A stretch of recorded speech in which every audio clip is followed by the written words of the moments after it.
Hello everyone, welcome back to 51 GT3 Racing Academy. In the previous episodes, we've learned how to choose the best racing line and cornering techniques for each cornering phase. In the next several episodes, we're going to integrate all the techniques that we learned previously and use them to tackle different types of corners. Today, let's talk about corners that lead onto a long straightaway. This type of corner oftentimes leads onto a long and fast straightaway. It is also usually the most important corner in the entire circuit. After exiting these corners, the car will pass through a long straightaway at very high speed. Every bit of time you win at each corner exit will add up to a significant advantage when the car gets to the straight exit. So the most important thing to do at a corner that leads onto a long straightaway is to exit the corner as fast as possible. Now let's take a look at some ways we can maximize our corner exit speed.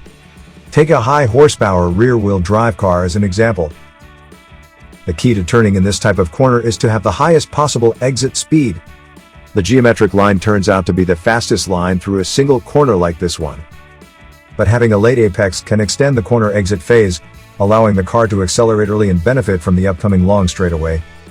Yet, this kind of racing line will not necessarily work for all types of car models. I'll explain this later on in this video. Notice the left side of the motion trajectory on the brake versus accelerator curve when we get to the corner entry phase. At this point, what we have to do is to find the utmost braking point for full braking before entering the corner and trail brake after entering the corner to make sure we have the highest corner entry speed possible. The middle part of the brake versus accelerator curve shows the car's motion trajectory during the mid-corner phase.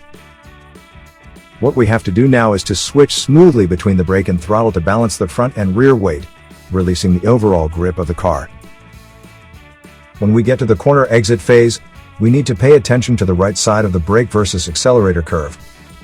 We should increase our throttle input gradually during this phase and keep the tire slippage under control.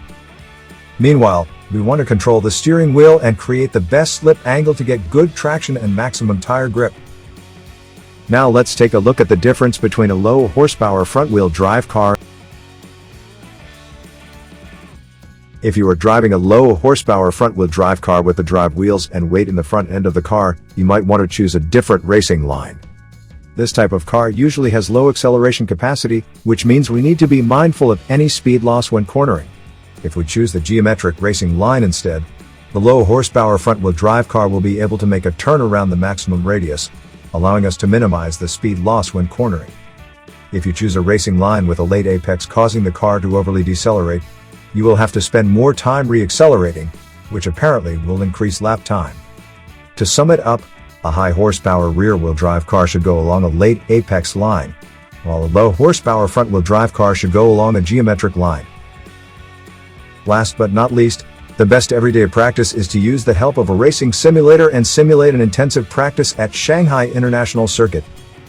Corners number 4, 10, 13, and 16 in Shanghai International Circuit are typical corners that lead onto a straightaway. We can always choose these corners in our everyday practice to improve our lap time. That's all for today's episode. If you want to learn more about the technology of racing cars, let us know in the comments section. If you like this video, don't forget to like and subscribe. I'll see you next time.